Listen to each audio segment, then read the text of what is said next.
बिस्मिल्लाहिर्रहमानिर्रहीम। अस्सलाम वालेकुम। आजकल स्ट्रॉबेरी का मौसम है तो मैं आज आपसे जो रेसिपी शेयर कर रही हूँ वो स्ट्रॉबेरी जैम की है। उसमें जो चीज़ें मैं ले रही हूँ वो ये हैं। आधा किलो मैंने स्ट्रॉबेरी ली है, आधा किलो मैंने चीनी ली है और एक लेमन जूस लिया है। तो सबसे पहले हम स्ट्रॉबेरी को छोटे छोटे पीसों में कट करते हैं। मैंने एक बाउल लिया,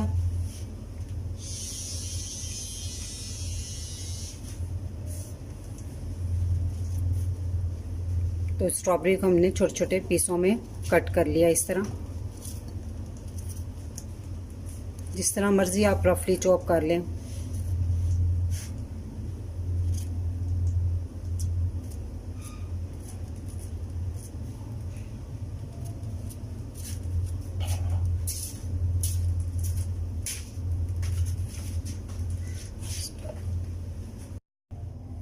मैंने स्ट्रॉबेरी को इस तरह छोटे छोटे पीसेस में काट लिया।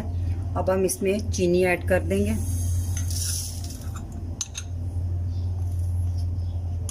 हमने चीनी स्ट्रॉबेरी में मिक्स कर दी है। इसको अच्छी तरह आप मिक्स करके 1 घंटे के लिए आपने इसको छोड़ देना।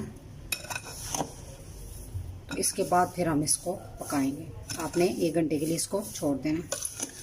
तो जितनी देर तक ये हमारी चीनी और स्ट्रॉबेरी सेट होती है, तो जो व्यूवर्स मेरा चैनल देख रहे हैं वो सब्सक्राइब कर लें और साथ बेल के बटन को दबा लें ताकि हर नई वीडियो मेरी आप तक सबसे पहले पहुंचे।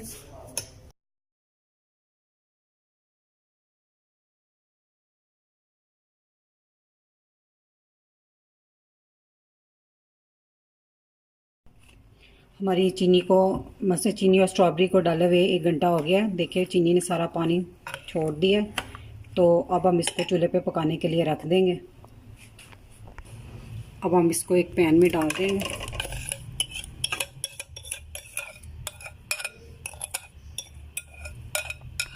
मैंने इस चूल्हे की आंच जो तेज़ कर दी है। तो अब हम इसको उबाल आने तक हम इसे तेज़ आंच पे पकाएंगे।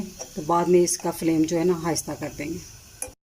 हमारी जैम को उबाल आ गया। तो अब इसके बाद हम इसकी आंच हल्की कर देंगे और इसको आधे घंटे तक पकाएंगे। मैंने आधा घंटा हो गया इसको पकाते हुए। तो अब मैं इसमें लेमन जूस डाल दूंगी। तो इसको इसके डालने के बाद 5 मिनट पकाना आपने। तो फिर हमारा जैम ये बिल्कुल रेडी है। तो इसमें 2 ऑप्शन है। एक तो आप इसको उबाल दिला के हल्की आंच पे रख दें और घर का कोई काम कर लें और बीच में 10-10 मिनट बाद चेक करती रहें। साथ ये ना ऐसे ऐसे करके आप थोड़ा थोड़ा चम्मच से मैश भी करते रहें। मैंने भी ऐसे किया है। और यहाँ फिर पास खड़े होकर तेज़ आंच पे इसको 15-20 मिनट में भी ये पक जाएगा जल्दी से, जैसे मर्ज़ी है आपकी। तो अब हम इसको चेक करते हैं। मैंने इसको एक प्लेट में थोड़ा सा डाल के चेक किया। प्लेट मैंने 10 मिनट फ्रीज में रखी है, इसको ठंडी की है। उसमें फिर डाल के चेक करना है आपने। ये देखें प्लेट में जम गया। ये बिल्कुल एक ऐसे बह नहीं रहा। जब ये निशानी हो जाए ना तो फिर समझिए हमारा जैम बिल्कुल रेडी है। हम इसे ठंडा करके जार में डाल देंगे और इसे फ्रिज में ठंडा करके हम 5-6 माह तक इसको आराम से यूज़ कर सकते हैं। हमारा स्ट्रॉबेरी जैम बनकर तैयार है। इसे ब्रेड पे लगाएं या पराठे के साथ खाएं या चम्मच के साथ बच्चे खाएं। ये हर सूरत में टेस्टी लगता है। तो अब इस दुआ के साथ मैं इजाज़त चाहूँगी। अल्लाह ताला आप सबको खुश रखे और मुझे अपनी दुआ में याद रखिएगा। अल्लाह हाफिज़।